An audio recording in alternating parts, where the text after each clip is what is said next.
transmission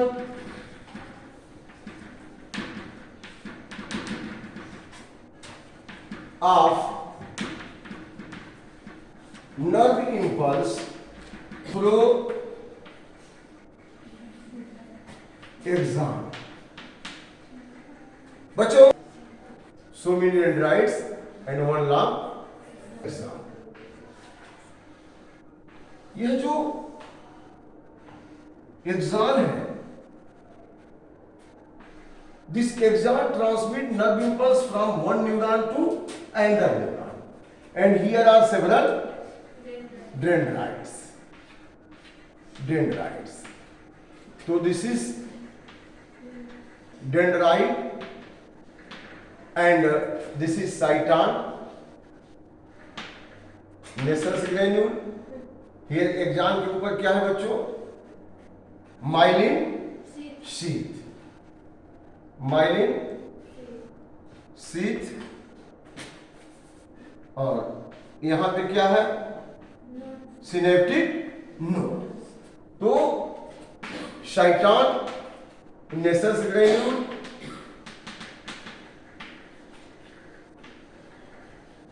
this is axon, myelin sheath.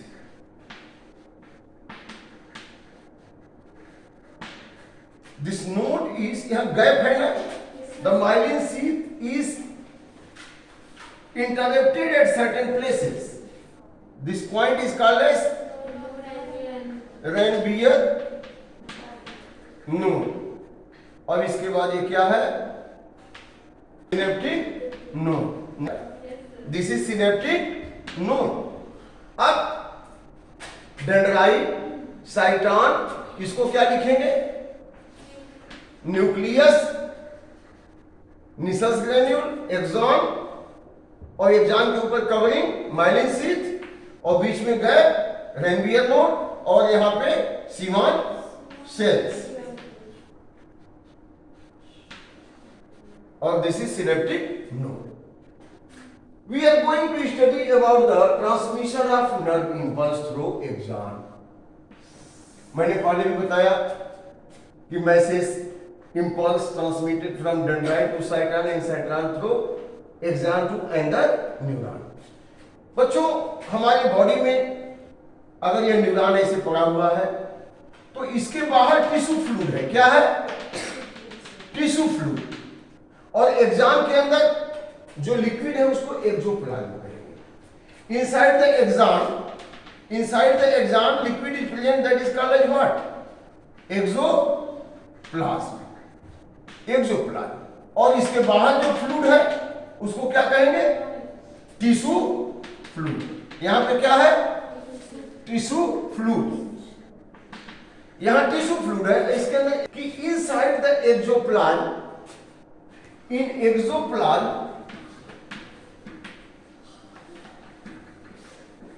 Potassium ion, negatively charge protein, negatively charge protein are present, potassium ion are present. Sodium ion बहुत कम होगा. Higher concentration किसका है? Higher concentration किसका है? Potassium ion का. Negatively charge protein का. थोड़ा क्लोराइड आयन भी होगा. लेकिन in tissue fluid outside the exoplasm,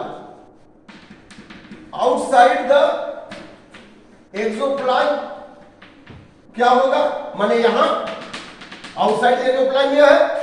axoplasm तो एक्सॉन में है. उसके बाहर क्या है बच्चों?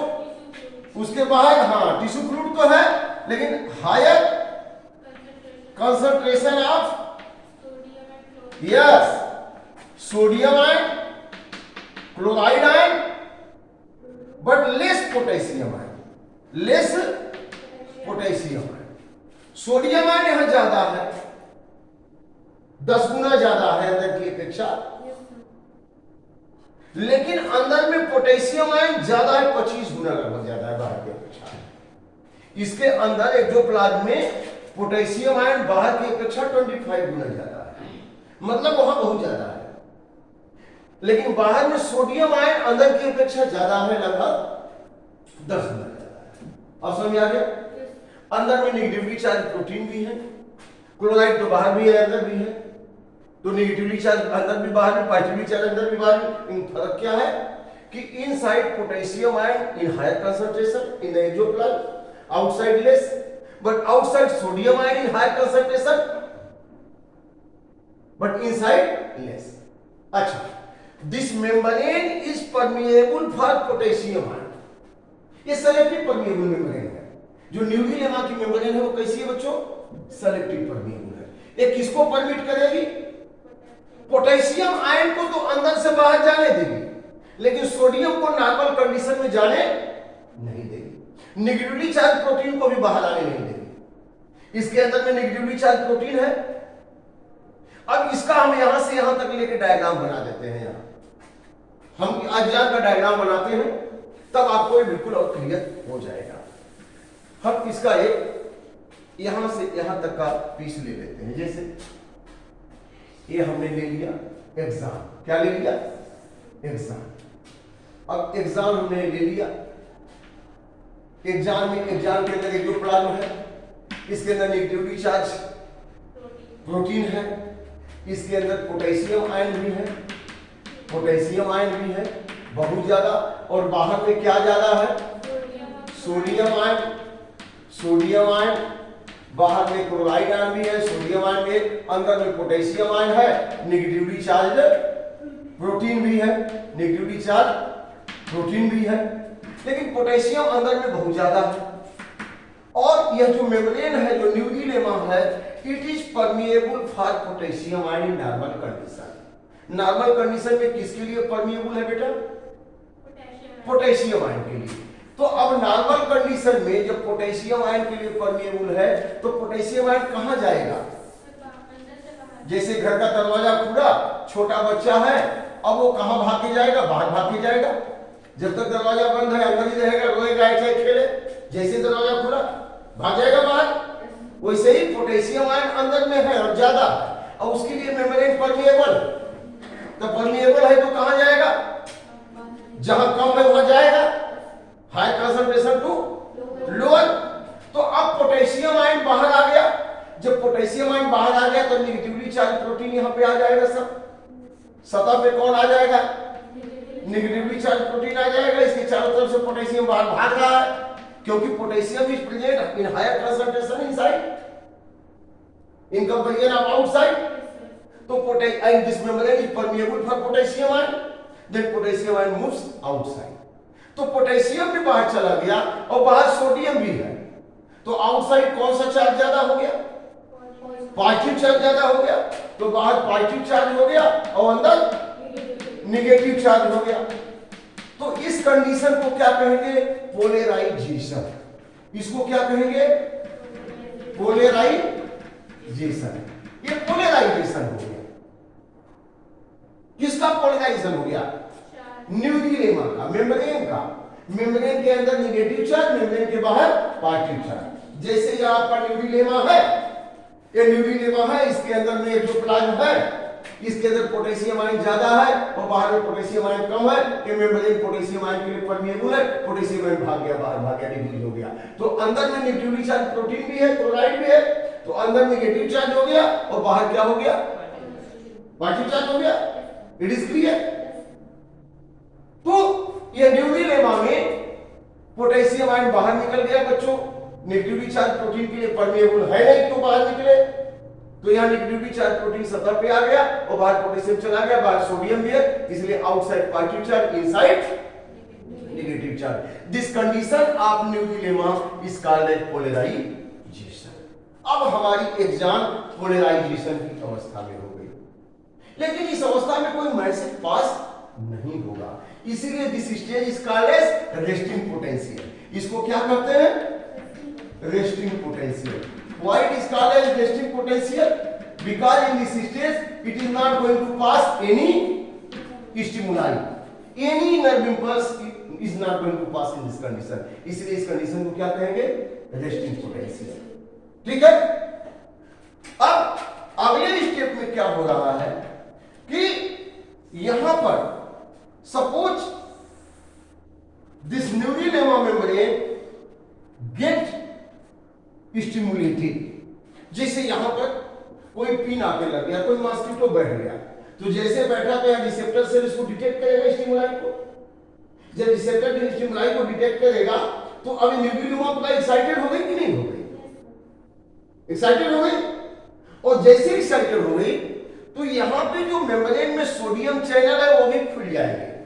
जैसे आपके कंप्यूटर लैब में चैनल लगा हुआ है दरवाजे में, ऐसे चैनल बंद है, जब बच्चों को जाना होता है वहां पहले चैनल को क्या किया जाता है? खोला जाता है, और खोल दिया जाता है, बच्चे चले जाते हैं। और चैनल बंद है तब भी इतना तो जगह होता है कि मक्खी मच्छर उसमें जा सके कि नहीं जाएंगे। चैनल बंद होने के बाद भी, आपका यहाँ भी चैनल है, बंद होने के बाद उसमें छोटे चूहे छोटे जा सकते हैं कि नहीं जा सकते हैं। लेकिन इंसान को आना हो तो चैनल को खोलना पड़ेगा। तो यहाँ पे मेम्ब्रेन से पोटेशियम आयन तो जा सकता है नॉर्मल कंडीशन में, बट सोडियम आयन अंदर नहीं, क्योंकि आप कहेंगे कि सोडियम आयन तो बाहर ज्यादा है, तो क्यों नहीं आ सकता? पोटेशियम आयन जा सकता है।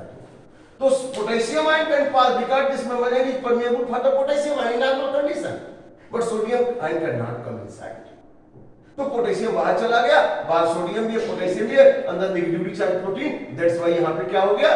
पोलराइजेशन। बाहर पॉजिटिव चार्ज, अंदर नेगेटिव चार्ज, मेम्ब्रेन के बाहर पॉजिटिव चार्ज, अंदर नेगेटिव चार्ज। लेकिन जैसे ही यहां कोई स्टिमुलाई आया, कोई स्टिमुलस आया, तो यहां रिसेप्टर ने डिटेक्ट किया, नर्व को मिला, nerve membrane get excited and the point where it get stimuli, at that point sodium channel also get open। अब सोडियम चैनल क्या हो गया? खुल गया। तो सोडियम चैनल जब खुलेगा तो बाहर सोडियम ज्यादा है, अब सोडियम अंदर आ गया।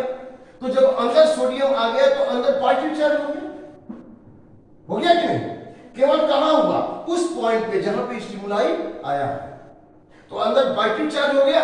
तो अंदर पॉजिटिव चार्ज हो गया तो बाहर पॉजिटिव को तो अट्रैक्ट करेगा नहीं, किसको अट्रैक्ट करेगा? नेगेटिव करेगा। अब बाहर नेगेटिव हो गया, अंदर पॉजिटिव हो गया, बाहर नेगेटिव हो गया। इस कंडीशन को क्या कहेंगे? पोलराइजेशन या depolarisation? Yes, it is called as depolarisation. जब इसको हम पोलराइजेशन कर सकते हैं तो इसको क्या कहेंगे? डीपोलराइजेशन। डीपोलराइजेशन। Depolarization क्यों हुआ बच्चों? Because stimulus comes, then this neurolemma becomes permeable to sodium ion, then sodium ion get enter inside the membrane, then inside positive charge and outside negative charge. This is called a depolarization, and due to depolarization action potential arise। अब यहाँ पे restive potential था, अब यहाँ पे क्या हो गया? Action potential. एक्शन पोटेंशियल किसकी वजह से हुआ बच्चों? Due to depolarisation. डीपोलराइजेशन किसकी वजह से हुआ? Because stimulus comes, then the sodium channel open, the sodium comes inside, the inside positive charge, outside negative charge. और as the sodium ion comes inside because positive charge, then here 70 millivolt electrical impulse generated. Action potential हुआ तो 70 millivolt electrical impulse generated, then it moves. अब यहाँ पे हर जगह negative charge है, हर जगह negative charge है, यहाँ पे हर जगह पॉजिटिव है बाहर, हर जगह पॉजिटिव है बाहर, क्योंकि बाहर सोडियम है कि नहीं? लेकिन जैसे ही 70 मिलीवोल्ट इलेक्ट्रिकल इंपल्स यहाँ जनरेट हुआ, क्यों जनरेट हुआ? Due to depolarisation. अब ये मूव करके कहां चला आया? यहां तक। अब यहां से क्या नीचे आया? जैसे यहां पे 70 मिलीवोल्ट इलेक्ट्रिकल इंपल्स आया, ये अब इलेक्ट्रिकल इंपल्स तेजी से आगे बढ़ेगा, तो ये मेम्ब्रेन फिर एक्साइट हो गया, जहां तक पहुंचा वहां, और यहां से फिर सोडियम अंदर आएगा, तो बाहर क्या हो जाएगा? नेगेटिव चार्ज हो जाएगा। हाँ सर, इसमें तो वो एक तरफ से जाएगा ना, अचानक से एक जगह पहुंच जाएगा। सर तेजी से तो चल रहा है वो, लेकिन सर जो बीच में 2 माइनस बचा है उसमें भी तो वो पार करेगा। नहीं, पार करते जाएगा। मैं बात करूं कैसे आगे बढ़ेगा। जैसे कंगारू देखते हैं ना, कंगारू अभी यहाँ उछल के यहाँ आ गया, उछल के यहाँ आ गया, उछल के यहाँ आ गया, उसको कहते हैं circulatory transmission of nerve impulse, jumping line. अब जैसे हम लोग टहल के जाते हैं और कंगारू क्या करता है? यहाँ से उछला यहाँ, यहाँ से उछला यहाँ, उछलते जाता है। तो यहां से जैसे यहां पास हुआ, यहां पे चैनल खुलेगा, ठीक है, और खुला तो फिर क्या आ जाएगा, सोडियम आयन इनसाइड, तो बाहर कौन सा चार्ज हो गया, फिर 70 मिलीवोल्ट यहां जनरेट हो गया, फिर तेजी से आगे बढ़ेगा, फिर यहां सोडियम आयन कहां आ जाएगा और बाहर क्या हो जाएगा, निगेटिव चार्ज, फिर डिजनरेशन हुआ, फिर यहां से तेजी से आगे बढ़ा, और जैसे आगे बढ़ा और यहां फिर सोडियम अंदर आ जाएगा और बाहर क्या हो जाएगा, नेगेटिव चार्ज। तो ये क्या है, साल्टेटरी ट्रांसमिशन, मैंने यहां से यहां आया, यहां से आया, यहां से आया, ये डी से क्यों आया, जरा यहां देखिए, यहां पे केबल लगी है, क्या लगी है, तो जब ये चलेगा तो सारा मेम्ब्रेन एक्टिवेट हो रहा है ना, लेकिन यहां तो केबल लगी है, तो कहां से सोडियम आएगा, जहां एनपीएन नोड जाएगा वहीं से आएगा ना, फिर यहां से आगे बढ़ा तो यहां से भी आ सकता है, लेकिन यहां तो केबल लगी है, जैसे बिजली का तार गया हुआ है तो वहां से कोई तार जोड़ा तो आप कट करेंगे तब ना जोड़ेंगे, प्लास्टिक के ऊपर जोड़ेंगे तो आपको करंट आएगा नहीं आएगा, ये आएगा नहीं आएगा ना।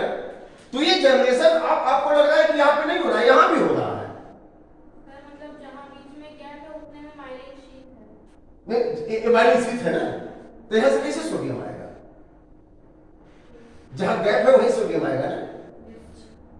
अब देखिए हम इसीलिए तो बनाया था कि गैप गैप से सोडियम आएगा, ठीक है बेटा। अब यहां पर आपने देखा कि इन नॉर्मल कंडीशन पोटेशियम बाहर निकल गया, सोडियम तो बाहर ही है, अंदर नेगेटिव चार्ज, बाहर positive charge, polarisation, resting period, but any stimulus comes, कोई स्टिमुलाई आया, यहाँ पे स्टिमुलाई आया, तो स्टिमुलाई आने से मेम्ब्रेन एक्साइट हो गया, एक्साइट हो गया तो जहां गैप था वहां से सोडियम आयन अंदर आया, जैसे सोडियम आयन अंदर आया जहां पॉजिटिव चार्ज, तो बाहर क्या हो जाएगा, नेगेटिव चार्ज। अब इसको डीपोलराइजेशन कहेंगे, और डीपोलराइजेशन से क्या उत्पन्न हुआ, एक्शन पोटेंशियल, जैसे एक्शन पोटेंशियल अपीयर हुआ तो दिस मैसेज पासेस, और जैसे नर्व इंपल्स इसको कहेंगे, nerve impulse passes, then again the sodium ion comes, again regeneration of the electrical impulse occur, then again it passes, so this way the depolarization step by step takes place and nerve impulse passes from one portion of axon to another portion of axon. This is called as transmission of nerve impulse through axon. अच्छा, अब यहाँ पर sodium ion अंदर आ गया, potassium बाहर चला गया है, अब दूसरी बार फिर कोई मैसेज आएगा तो कैसे पास होगा, ऑलरेडी यहाँ डिपोलराइजेशन हो चुका है, जैसे आप हाउस से यहां आ गए पढ़ने, अब फिर दोबारा हाउस से यहां कैसे आएंगे, जब यहां से हाउस जाएंगे, इसका मतलब यह है कि सोडियम आयन अंदर आ चुका, लेकिन यह मैसेज पास होने के बाद फिर से सोडियम आयन को कहां जाना पड़ेगा, बाहर, और पोटेशियम को कहां आना पड़ेगा, अंदर। तो यहां पे एक सिस्टम काम करता है, उसको कहते हैं सोडियम पोटेशियम पंप एडिपेज एंजाइम। यहां पे 2 मिनट और समय हम लूंगा आपका। यहां पे सोडियम पोटेशियम पंप एडिपेज एंजाइम कहां होता है बच्चों, इसी मेम्ब्रेन में होता है, कहां होता है, मेम्ब्रेन में।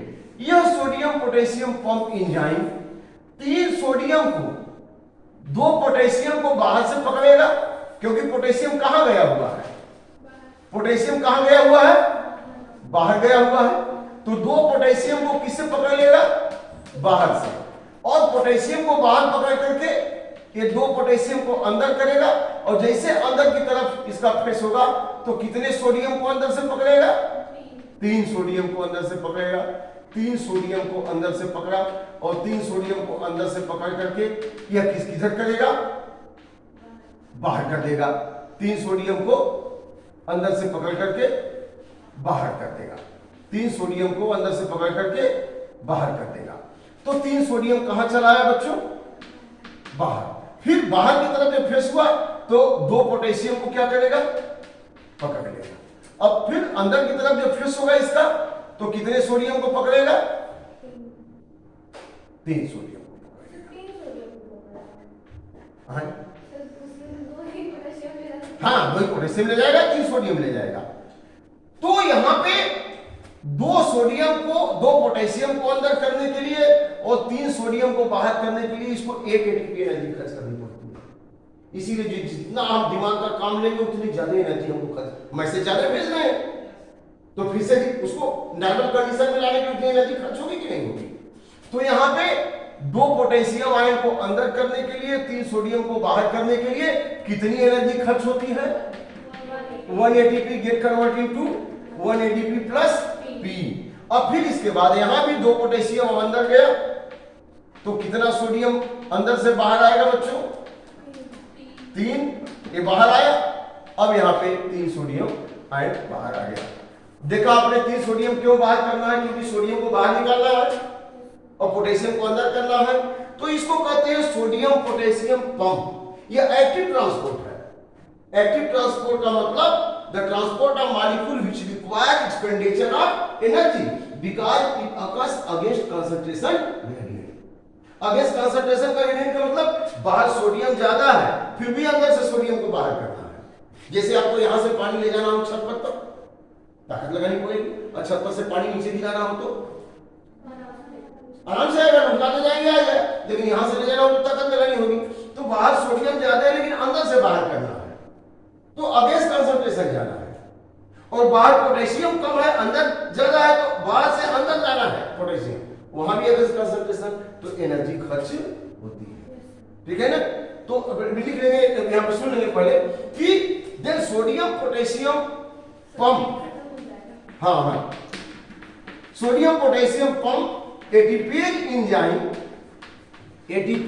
enzyme this pump 3 sodium outside and 2 potassium inside to maintain normal condition। अब नॉर्मल कंडीशन ये हो गई, सोडियम बाहर चला गया पोटेशियम अंदर आ गया। इसके बाद इसमें membrane is permeable for the potassium, तो पोटेशियम फिर चला गया तो फिर पोलराइजेशन बने, रेस्टिंग स्टेज आ गया। और फिर जब रेस्टिंग स्टेज आ गया तो अब फिर से क्या होगा? फिर से रीजनरेशन होगा। जब any stimuli comes again, if any stimuli comes then again it can transmit nothing. That is clear. तो फिर से जब कोई स्टिमुलाई आएगा तो उसको क्या करेगा?